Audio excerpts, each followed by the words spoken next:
Hello everybody, my name is Jordan Murley and I am going to be showing you how you can use the spoken content accessibility feature for an iPad.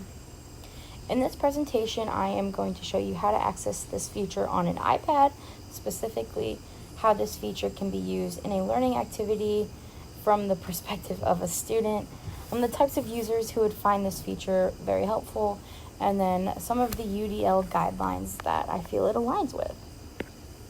So first off is kind of how you can get to it. You're going to go to your settings, accessibility, spoken content, and I will show you how to do that as well. So you're going to go to your settings, scroll down here to accessibility, and then right here at spoken content. I already had this preset, so let me go ahead and turn that off for you guys, and this is what it's going to look like if you do not already have spoken content set up. So this first button right here is speak selection. So when you turn this on, a student can, or you, I don't know why I'm speaking specifically for students, but you or a student can highlight specific text that you would like read rather than a whole page. However, the speak screen also allows for you to swipe down and it will read the whole page to you, or if you come down here to speech controller and turn this on, it's this little button that we have right here, and I will talk more about what those buttons mean in just a second. You also have highlight content where you and students can play around with if you want it to highlight words and sentences, if you would like it to highlight as an underline or as a background color. I'm going to stick with underline, and you can even change word color and sentence color. Down here you also have different voices that it can speak to you in. I have it in English, and I'm going to stick to the basic Samantha. And then you can even add pronunciations or change the speaking rate. I'm going to keep it right here. Speak selection, read selected content. Right there in the middle. So that's how you set it up. Now we are going to pretend that we are a student when we are looking at this page. Say that the teacher assigned the students to read about jungle layers and do a research project on one of the layers. If I'm just beginning this and I don't know much about jungle layers, I'm going to pull up a website. I just pulled up this Time for Kids website because it's something that a student would probably use. I specifically have it in the second grade setting, but obviously you can update it for however fits your needs best. And then normal screen has all the content on here for the student to read. However, what I was talking about earlier is a student can highlight a specific word and right here, or sentence, whatever they choose.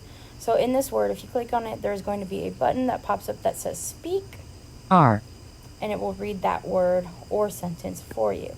However, we also have this speech control button up here that I talked about. If we press this play button, search, environment, places, jungle layers, November 24th, 2020, Gustavo Ramirez. It is going to read the whole page. We can change the speed that it reads. So right here we have it went away. Right here we have normal one-time speed. We can change it to double speed, so it'll play a little bit faster. Ramirez, Getty Images. The rainforest is a wet, warm habitat. Many types of plants and animals live here. There are 4 different... Or we can change it to half speed to a little bit slower. Layers in the Amazon rainforest. Or this button right here will do what we were talking, we just showed. Oh my gosh, sorry, tongue twist. What we just showed, where you can select a specific paragraph. Come on. Okay. The rainforest is a wet, warm habitat. Many types of plants and animals live. And that button allows for it to read just a specific paragraph rather than the whole page. and it can make it a little less overwhelming for a student.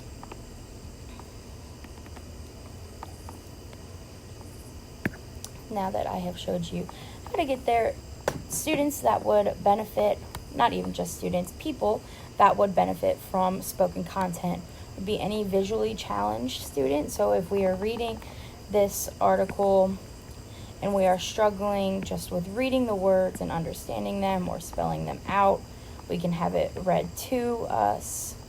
Or even English language learners, so they can visually see the English words while also hearing it and hearing how to pronounce it. Or as I showed you, you can change the voice so you can have it being read to them in their native language while they are seeing the English word that matches.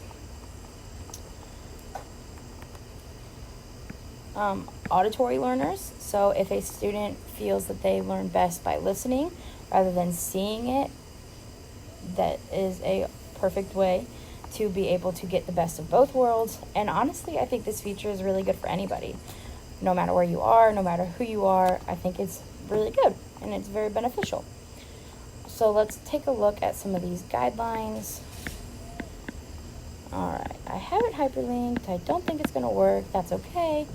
I have it pulled up on the internet anyway.